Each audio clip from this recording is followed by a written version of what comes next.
First, though, after 5 days of hearings, Donald Trump has officially been acquitted in his second historic impeachment. The final vote, 57 to 43 not guilty, falling short of the 67 votes needed to convict. Let's go live now to Washington correspondent Annalise Nielsen. Thank you so much for joining us so early in the morning over there. It's 2 a.m. your time. Annalise, how did the votes unfold? Who supported Trump to ensure he was not convicted?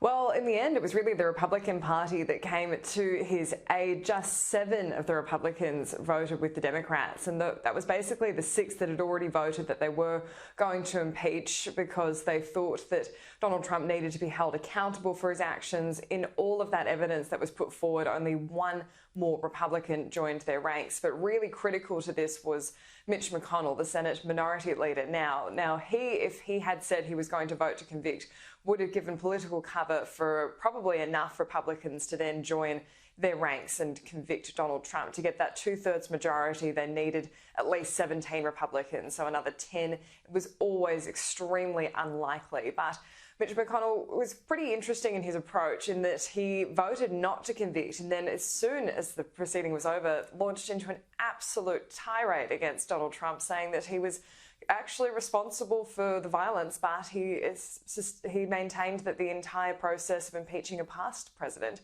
was unconstitutional.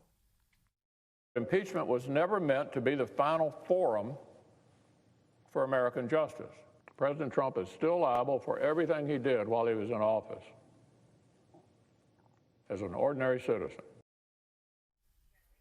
So, Shari, this is the real line that the Republicans are having to tread now. They need to condemn what happened on the 6th of January, and at the same time, they can't isolate all of Donald Trump's supporters, or they'll lose a huge part of their base. Absolutely. That was quite an extraordinary tirade from Mitch McConnell.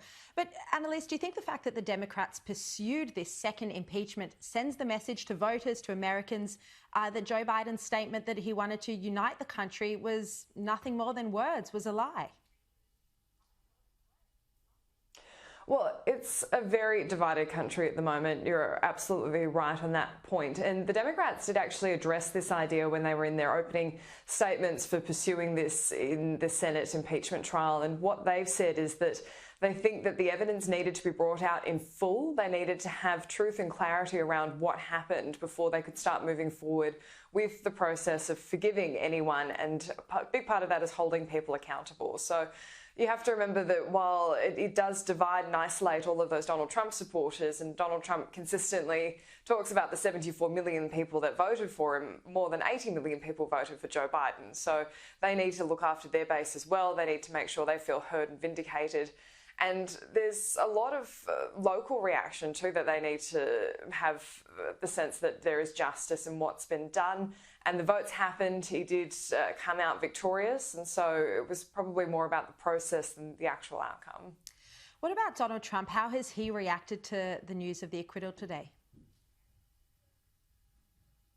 Well, he's still limited in any social media interactions. He hasn't fronted any television shows. We're not sure if he would have wanted to, but what he did do was release a statement. And the 2 really interesting takeaways from the statement were the fact he really wasn't backing down on any of the points, of course, given that he won, but also some of the language he used really indicated that he's not going anywhere. He was talking about how there's going to be announcements in the next few months. He still believes in the tenets of what he went into office for in the first place. He wants to make America great again, and he says he's going to be talking to his supporters about that into the future. So now he isn't precluded from running for office again. It looks like it is something he wants to aspire to, but in the meantime, there will be a number of other court trials that are going to be launched. The Democrats already flagging potential criminal prosecution around that phone call he made to Georgia officials, asking for them to not certify their results and find new votes, as he asked.